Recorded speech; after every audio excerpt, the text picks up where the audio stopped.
Right now we're joined by our race winner and our number one seed in the 2014 Chase Grid, and that's Brad Keselowski. He drives the number 2 Miller Lite Ford. He's joined by his car owner Roger Penske and his crew chief Paul Wolfe.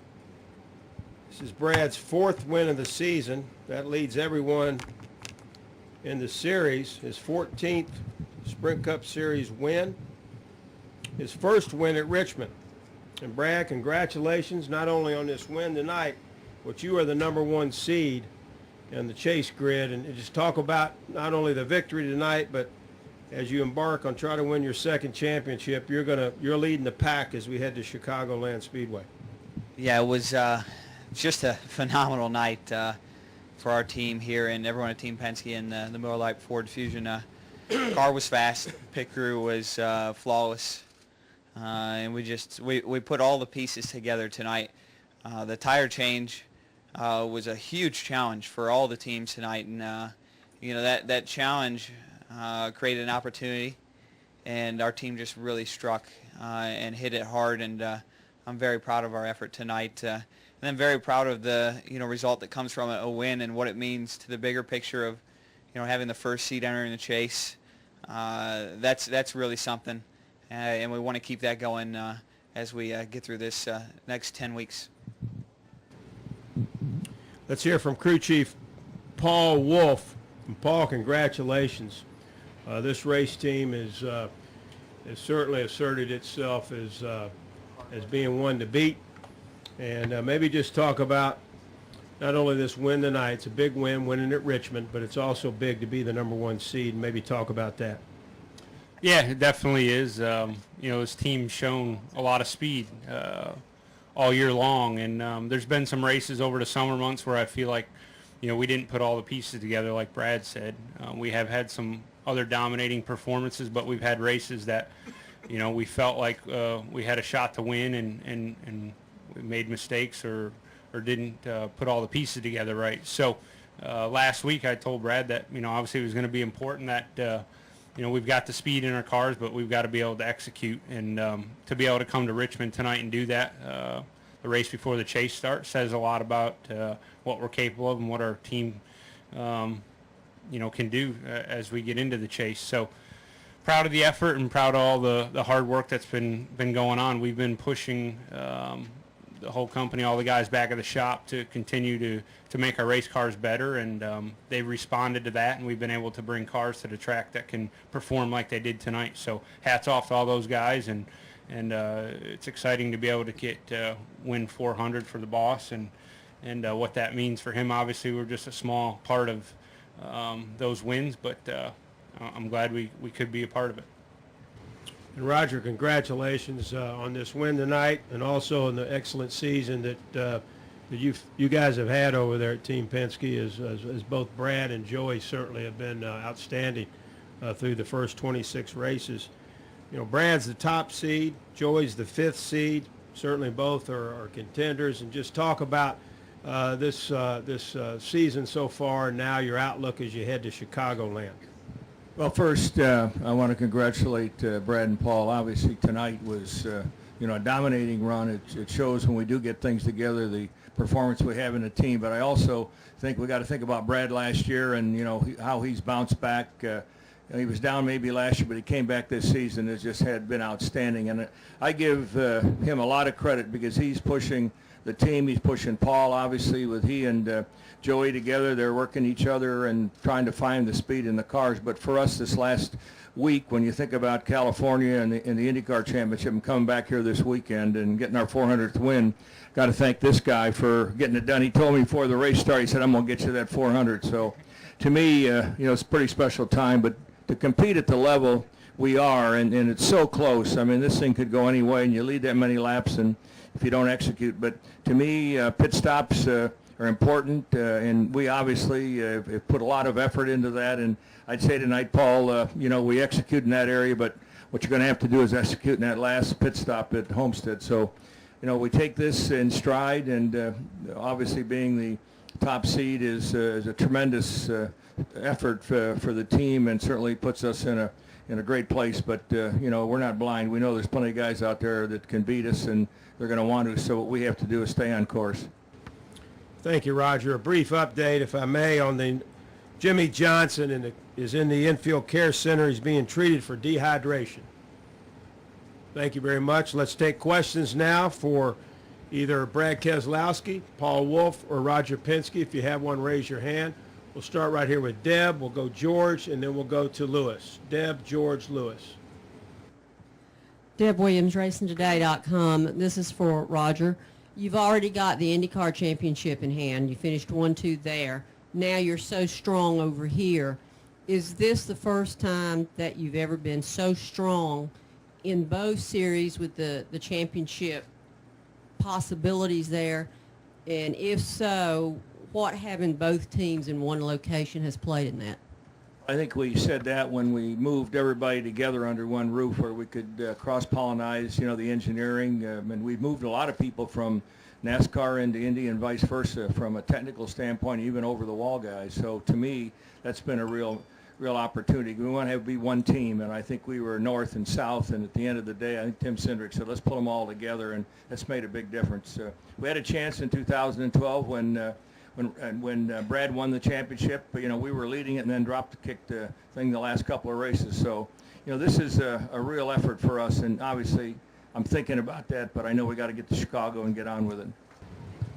Let's go to George. Raise your hand there, right behind you, young lady. Thank you. Yeah, Brad over here, George Diaz, Orlando Sentinel. Not too long ago you mentioned that everybody was basically chasing the Hendrick cars. You've got one more victory than those other guys. Where do you think you kind of stand in the leading up to the chase now in terms of stacking up against the Hendricks guys? Yeah, it's an interesting layout for the next 10 races. All the teams seem to have different strengths and weaknesses. You know, I think over the summer stretch there were some tracks that were certainly in their wheelhouse. And I think we have a lot of tracks coming up that are in ours over the next few weeks. So it's really hard to say. It seems like everybody seems to find another level when it comes time for the chase, and there could be somebody out there sleeping. I think the Gibbs cars have been performing really well, you know, at least at Atlanta and the weeks prior to that, and they could certainly be an issue and a threat as well. So, you know, over the summer stretch, I thought we were a little bit behind, but boy, did we nail it right here tonight. So that's part of the fun. I don't know. Nobody knows. And I do know that we have different strengths and weaknesses, but as to which ones are the strengths you need to have and which one are the weaknesses you can get away with or vice versa will knock you out, you know, time will tell. Let's go to Lewis and then Stan. Go ahead, Lewis. Yeah, Louis Frank of Reuters. Brad, can you compare where you were in 2012 as you started the chase to where you are now starting the chase? Well, I think we're a lot stronger right now, personally. I think we've been a threat to win more races. We have one more race win than what we did entering the chase in 2012. I feel more experienced and more confident. I feel like from a teammate standpoint, we have a very strong teammate, which having a great teammate isn't so much about the days where things are going your way. It's about the days where, and weekends, things aren't going your way, and having someone else to kind of lean on and find your sanity back. And we certainly had some of those days in 2012, and you know, we have a teammate in a scenario there across the board where that team has gotten very, very strong and is part of our success. So, you know, I think for a lot of reasons, I could go on forever, and I'm sure I'm leaving some things out, but that's not because they don't exist. But for a lot of reasons, I feel stronger than what we've ever been. Go ahead, Stan, and then we'll take maybe one more. Go ahead, Stan. Okay, Stan Creekmore. This question's for Paul Wolfe. Paul, actually it's two questions. Number one, did you all just hit a home run yesterday during practice and qualifying that made your race so good tonight? Well, I don't know. We it seems that way, but you know, we kind of approached the weekend like we do every other weekend, and we felt good about our car. And then to show the strength we had in qualifying was nice, but still wasn't 100% sure what we'd have for the race tonight. And Richmond's a tricky racetrack because trying to find that setup, for a short run versus a long run is two totally different setups sometimes. And I guess trying to find that happy medium there because you don't always know how the race is going to play out. And we've worked hard at that because I think in the past we've always had pretty good short run speed cars, but we feel like we're weak as longer runs go on. And we tried some different things this year to make that a little bit better. And I think we've gone in the right direction. And once we got the first adjustment there on the first pit stop, then I felt like we were real close, and then it was just a couple fine tuning from there. Brad gets to rest for a day or two before everything gets intense for him. What about you? When does the intensity start for you to make sure that the next 10 races are the best you can possibly do? Well, I'm pretty even keel, and if you haven't noticed, and I don't know that I change a whole lot. So I'm always intense, and I plan to be the same way. And we've tried to do a good job with all our guys and give them, some time and rest. As we know, these last 10 races are important, and we've still got quite a bit of testing coming up. So the way we're structured back at the shop and the work that those guys do at preparing the race cars, it allows us to give the road guys, the guys that travel every week and work on the car, their time to keep them well rested. And but for me, I'm always thinking about race cars and ways to do it, whether I'm at the racetrack or sitting at the house. So I'm ready to go do this, and I believe we can get it done.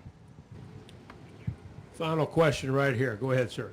Brad, can you tell us what went through your mind when the fence climber did his little thing up there and stopped the proceedings? When the guy climbed the fence and brought the caution out. Oh, really? No, I didn't know that. Sorry. My bad. That was somebody climbed a fence? Really? Well, the Miller Lite was working. That's my reaction. Wow. That's something. Wonder if he got a selfie. He got one in jail. Yeah, he did. All right, we do have a question in the press box. Go ahead, press box.